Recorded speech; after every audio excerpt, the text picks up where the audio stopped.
بسم الله الرحمن الرحيم.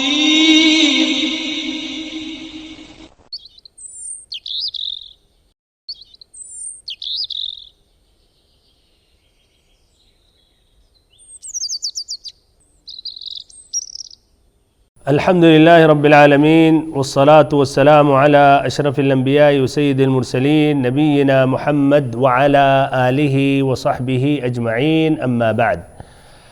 محترم بھائیوں، ساتھیوں اور بہنوں، باب صلاة الاستسقاء، استسقاء کی نماز.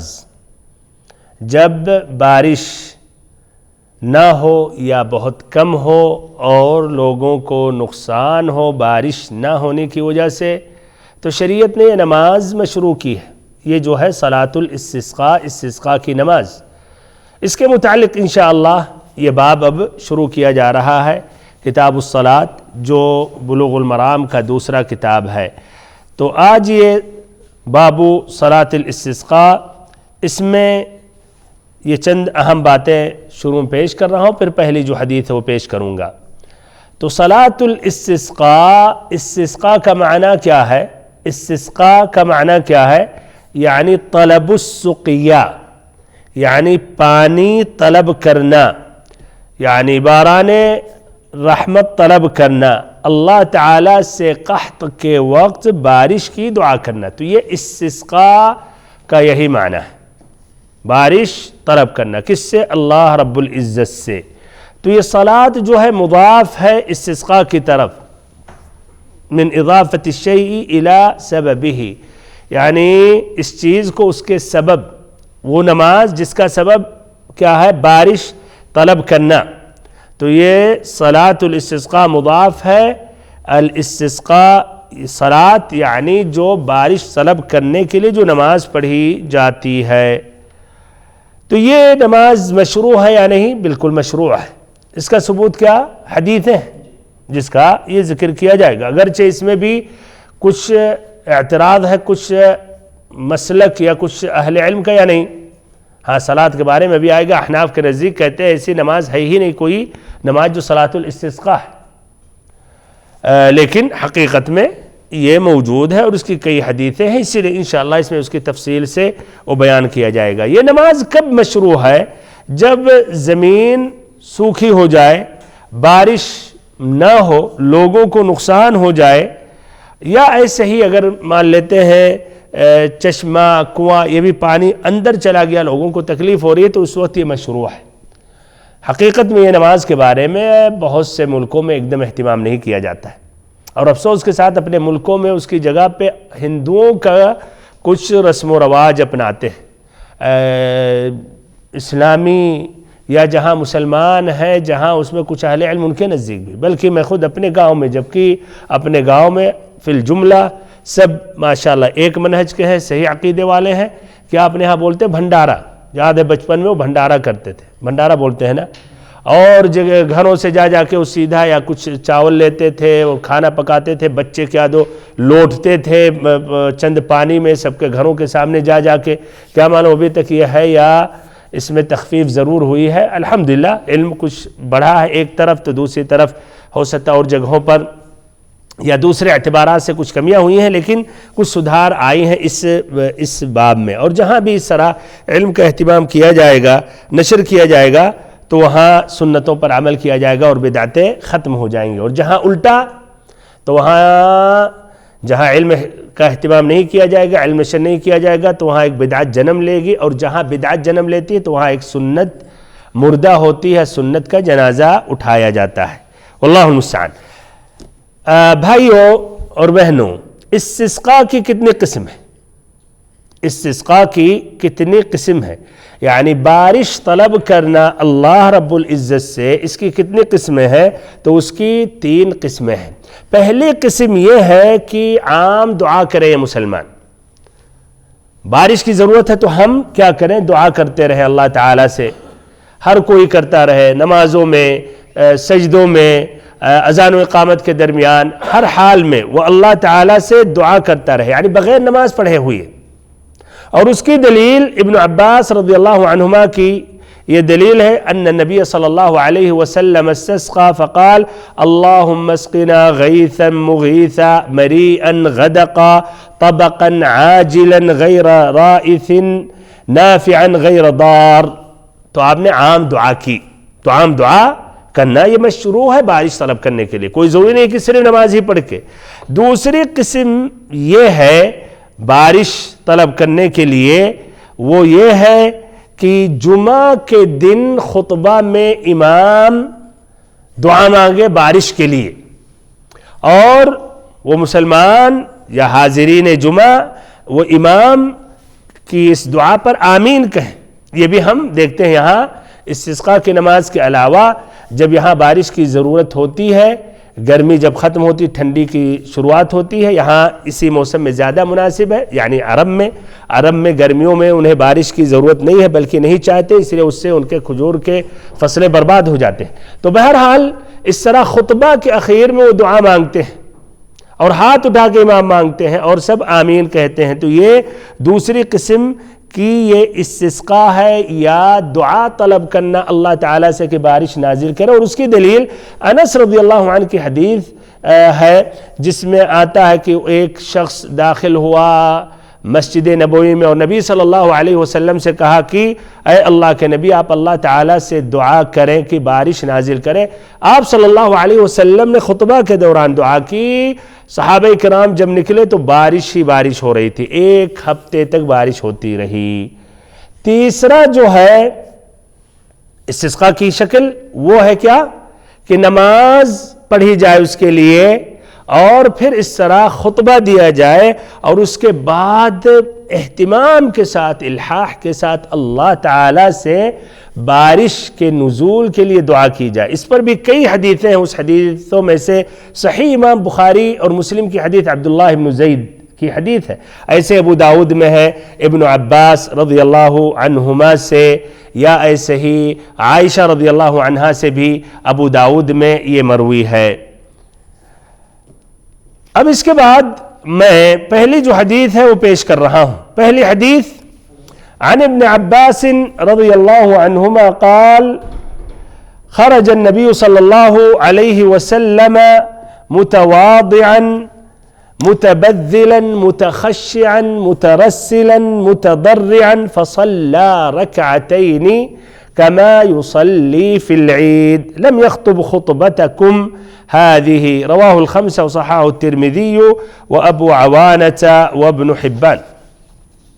ترجمہ ابن عباس رضی اللہ عنہما سے مروی ہے کہ نبی صلی اللہ علیہ وسلم تواضع کرتے ہوئے، ترک زینت کرتے ہوئے، خشوع کرتے ہوئے، آہستہ آہستہ چلتے ہوئے اور بڑی زاری اور تضرع کرتے ہوئے نماز کے لیے باہر نکلے اور نماز عید کی طرح لوگوں کو 2 رکعت نماز پڑھائی. تو استسقاء کی نماز کا طریقہ کیا ہے؟ نماز عید کی طرح. تمہارے اس خطبے کی طرح خطبہ ارشاد نہیں فرمایا. اس سے مراد کیا کہ خطبہ ایک دم نہیں فرمایا یا عیدین کی خطبہ کی طرح خطبہ نہیں فرمایا، اس کی وضاحت ہوگی.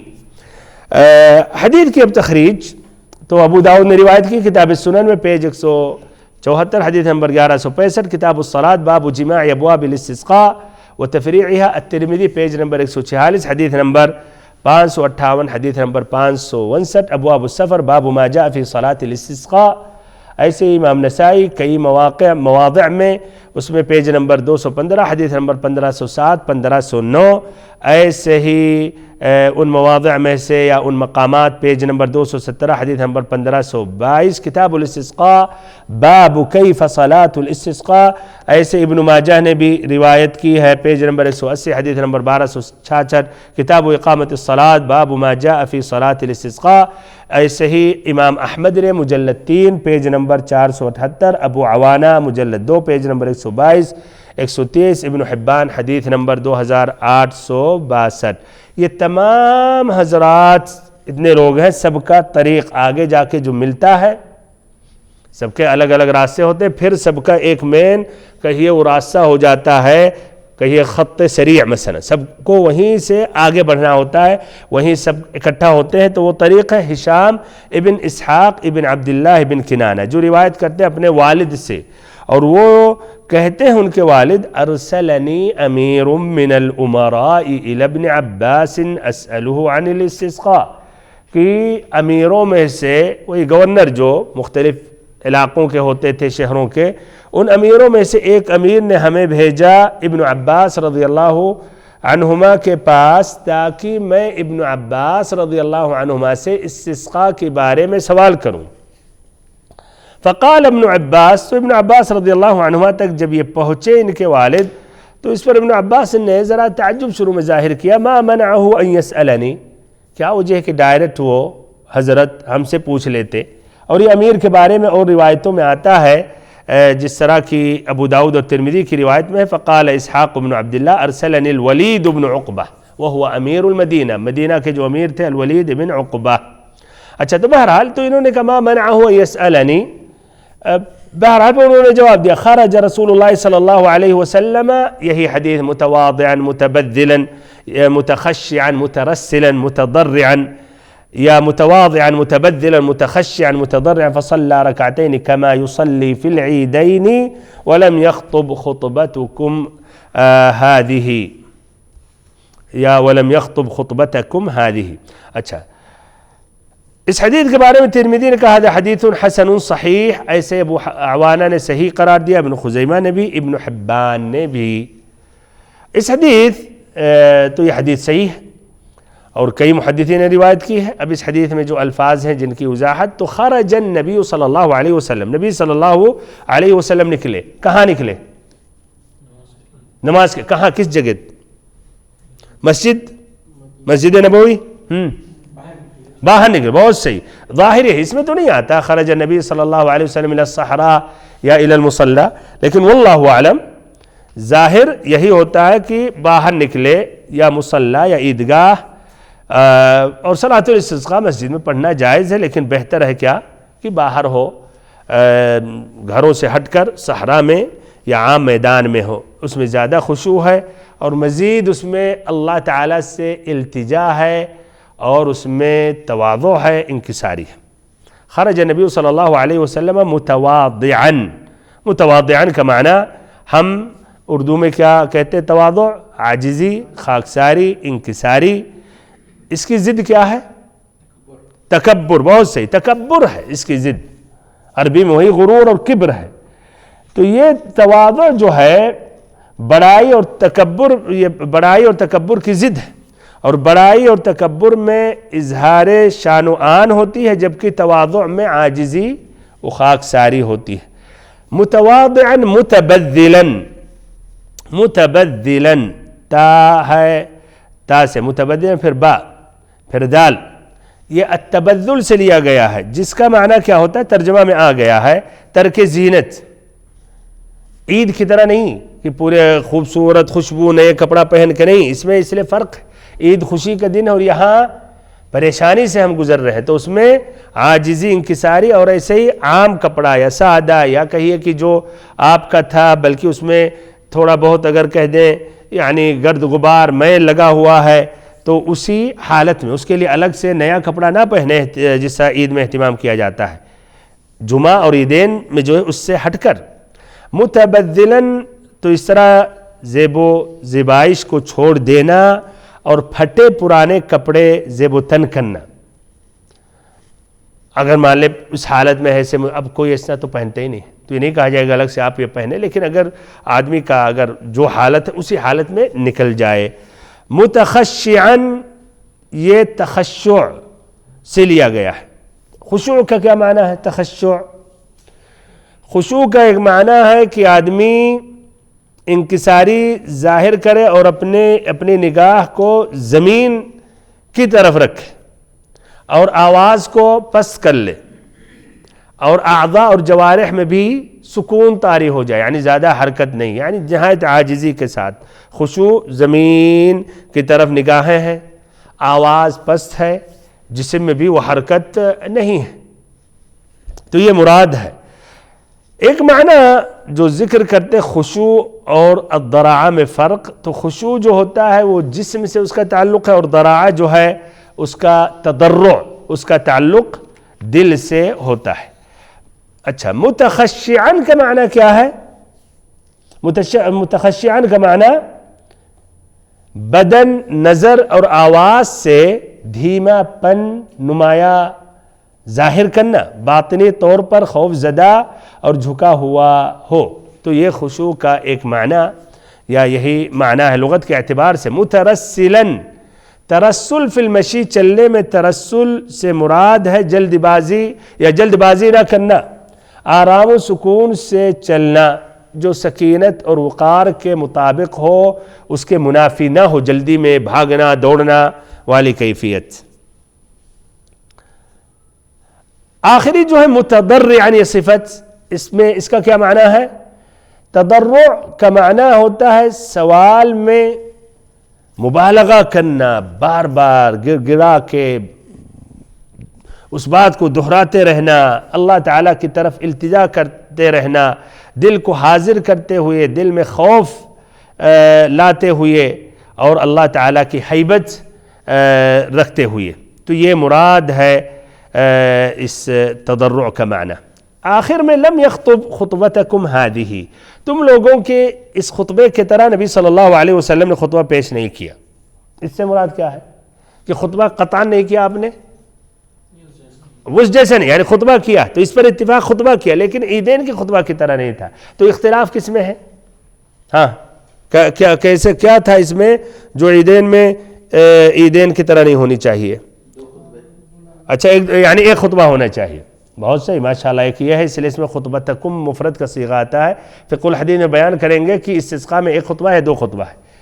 اچھا، اس کی وضاحت ابو داؤد اور ترمذی میں آ گئی ہے۔ ابو داؤد حدیث نمبر 1165، ترمذی 558، اس میں آتا ہے ابن عباس رضی اللہ عنہما کہتے ہیں وَلَمْ يَخْطُبْ خُطَبَكُمْ، اس میں جمع آیا ہے، وَلَمْ يَخْطُبْ خُطَبَكُمْ، جمع کا لفظ آیا، هذه ولكن لم يزل في الدعاء والتضرع والتکبیر۔ تو فرق کیا ہے کہ اس میں دعا، استغفار اور ایسے ہی تضرع، اللہ تعالیٰ سے التجا کرنا، تکبیر پڑھنا، اس کا زیادہ اہتمام ہے۔ تو یہ فرق استسقاء کی نماز میں کیا؟ التجا، استغفار، تضرع الی آخرہ، جو مثلا عید میں وہ کیفیت نہیں ہوتی ہے، تو یہ مراد ہے۔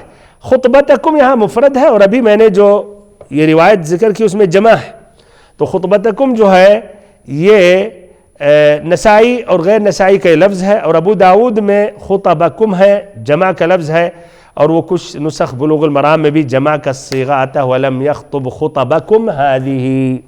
آگے بڑھتے اس حدیث سے جو مستنبط فائدے ہیں وہ ذکر کر رہا ہوں۔ 2 یا 3 اہم فائدہ ہے، اور بھی فوائد اس میں اس کی طرف اشارہ ہے، یا ذہنوں میں اگر آ بھی رہا ہوگا تو آئندہ حدیث میں اس کی وضاحت کروں گا۔ تو پہلا فائدہ یہ ہے کہ صلاۃ الاستسقاء ہاں مشروع ہے یا نہیں؟ جو احناف کہتے ہیں مشروع نہیں ہے، کیا رائے ان کی؟ بات صحیح ہے؟ بات صحیح نہیں ہے، حدیث کے خلاف ان کی رائے ہے۔ تو ادھر پہلا فائدہ، استسقاء کی نماز مشروع ہے اگر سبب پایا جا رہا۔ سبب کیا ہے؟ بارش نہ ہونا، لوگوں کو نقصان میں واقع ہو جانا۔ اچھا، یہ جو نماز ہے اس کی کتنی رکعت ہے؟ 2 رکعت ہے، اور اس کی صفت کیا ہے؟ عید کی طرح، بالکل۔ یہ قول جو ہے کیا تمام اہل علم کا اتفاق ہے استسقاء کی نماز کے بارے میں؟ میں نے اشارہ کر دیا کیا کہ اتفاق نہیں ہے۔ یہ جمہور علماء، کئی اکثر اہل علم نے کہا ہے، یا کئی تمام علماء نے کہا سوائے احناف کے نزدیک کہتے ہیں کہ الگ سے نماز استسقاء نہیں ہے کہ نماز پڑھی جائے دعا مانگی جائے، بلکہ دعا مانگی جائے، عام دعا مانگی جائے، خطبہ میں مانگی جائے، لیکن اس کے لیے الگ سے ایک نماز پڑھی جائے پھر دعا مانگی جائے، اس کے وہ قائل نہیں ہیں۔ ان کی دلیل کیا ہے؟ ہاں، کیا دلیل ہو سکتی ہے؟ ایک دلیل تو ان کا یہ کہنا ہے کہ اگر یہ ثابت ہوتا نبی صلی اللہ علیہ وسلم سے تو مشہور ہو جاتی یہ بات اور منقول ہوتا۔ کیا یہ دلیل صحیح ہے؟ کسی نے کہا مشہور نہیں ہے، منقول نہیں ہے؟ بہرحال لیکن انہوں نے یہ کہا کہ اگر یہ بات صحیح ہوتی، ثابت ہوتی تو یہ مشہور ہو جاتی، منقول ہوتی، کئی حدیثوں سے مروی ہوتی. اچھا تو ان کے نزدیک جو حدیث آئی ہے یا ابھی آئے گی حدیث عبداللہ بن زید کی بخاری مسلم میں، کہتے ہیں وہ شاذ روایت ہے. تو اس طرح کہتے ہیں ثابت نہیں ہے، اور جو ثابت حدیث ہیں اس کا وہ جواب دیتے ہیں کہ کیا وہ صحیح نہیں ہے. بہرحال حقیقت میں یہاں احناف کا یہ قول ایک دم مرجوح ہے، ضعیف ہے، بلکہ اس میں اختلاف ہونے ہی نہیں چاہیے، اور ایسے مسائل میں ان کو چھوڑ دینا چاہیے اپنے اس قول کو اور حدیث کو لے لینا چاہیے. تو وہ قول ان کا ضعیف ہے. اور یہ دلیل کیا دلیل ہے کہ یہ کہنا ثابت نہیں ہے؟ کسی نے کہا ثابت نہیں، ثابت ہے. اس میں سے یہی ایک دلیل ہے، ثابت ہے یہی حدیث. اس کے علاوہ اور بھی حدیث ہے، یہی ایک دلیل ہے. خمسہ نے روایت کی ہے اور ایک دم صحیح حدیث ہے. اور بھی حدیث ہیں عبداللہ بن زید کی ہے جو بخاری و مسلم میں ہے. اور یہ کہنا کہ اس میں ایک حدیث ہے شاذ ہے، تو کہنا یہ ایک حدیث ہے، پہلی بات غلط ہے. اور وہ کہنا وہ عبداللہ بن زید والی حدیث کی شاذ ہے، ارے یہ بخاری و مسلم نے روایت کی ہے، اللہ المستعان، یہ کیسے شاذ ہے؟ اور وہ بھی بخاری نے کئی مقام پر روایت کی ہے اپنے کتاب الصحیح میں. اس میں سے ایک مقام 1024 اور مسلم نے حدیث نمبر 894. اس کا یہ حدیث آئندہ درس میں اس کی وضاحت کی جائے گی. اچھا تو بہرحال یہ ہے پہلا فائدہ. تو خلاصہ کلام صلاۃ الاستسقاء نماز مشروع اگر سبب پایا گیا. دوسرا فائدہ یہ ہے کہ صلاۃ الاستسقاء نماز کہاں پڑھی جائے؟ صحرا میں، شہر کے باہر، عام میدان میں. یہی بہتر ہے. کیوں اچھا بہتر ہے؟ کیوں نے کہا جا رہا مسجد میں زیادہ بہتر ہے؟ بہت صحیح. باہر جانے میں خاصتاً اس صفت میں تواضع کے ساتھ، زینت والے کپڑا سے اجتناب کرتے ہوئے، خشوع کے ساتھ، آہستہ آہستہ چلتے ہوئے اور اللہ تعالیٰ سے التجا کرتے ہوئے، تو وہاں یہ زیادہ ہے. بخلاف مثلا مسجد کے اندر جو روزمرہ آپ وہاں آتے ہیں اور قریب ہے اور اس میں ممکن ہے تمام وسائل مہیا ہوں. اچھا تو اس میں مزید عاجزی ہے اور مزید فقر و فاقہ اور ایسے ہی ضرورت ظاہر کرنا اس میں ہے. اسی لیے یہ بہتر یہی ہے. لیکن طبعاً مسجد میں اگر نماز پڑھ رہے ہیں تو وہ جائز ہے. تیسرا فائدہ یہ ہے کہ بندہ جب نکلے استسقاء کی نماز کے لیے تو کون سی صفت، کس صفت میں نکلنا چاہیے؟ کیا عیدین کی طرح مثلاً اچھے سے اچھا کپڑا پہنے، خوشبو لگا کر، ہاں، بلکہ اس صفت جس کا یہ ذکر آیا، تواضع کے ساتھ، انکساری کے ساتھ، عاجزی کے ساتھ، خشوع کے ساتھ، اور آہستہ آہستہ چلتے ہوئے، دوڑتے ہوئے، بھاگتے ہوئے نہیں، بلکہ آواز بھی پست رہے، نگاہیں بھی پست رہیں، اور ایسے ہی کپڑے، ہاں کپڑا بھی عادی وہ کپڑا ہو، الگ سے نیا نہ پہنے. اس لیے اس میں زیادہ عاجزی ہے. اور یہ حکم سب کے لیے، امام اور مقتدی دونوں کے لیے. یعنی کہ امام مثلا نہیں، ذرا عید کی طرح ذرا، ہاں دونوں کے لیے یہ حکم ہے. تو یہ چند باتیں اس حدیث میں تھیں. اس کے متعلق ابھی بہت سے مسائل باقی ہیں استسقاء کے، تو انشاءاللہ وہ آئندہ حدیث میں ذکر کروں گا. خلاصہ کلام صلاۃ الاستسقاء ثابت ہے. 2 رکعت اس کی ہے عیدین کی طرح، اور ایسے ہی اس میں اس صفت کے ساتھ نکلنا چاہیے جس کا ذکر اس حدیث میں آیا ہے، خشوع خضوع کے ساتھ. بارک اللہ فیکم وجزاکم اللہ خیرا وصلی اللہ وسلم وبارک وانعم علی عبدک ورسولک محمد.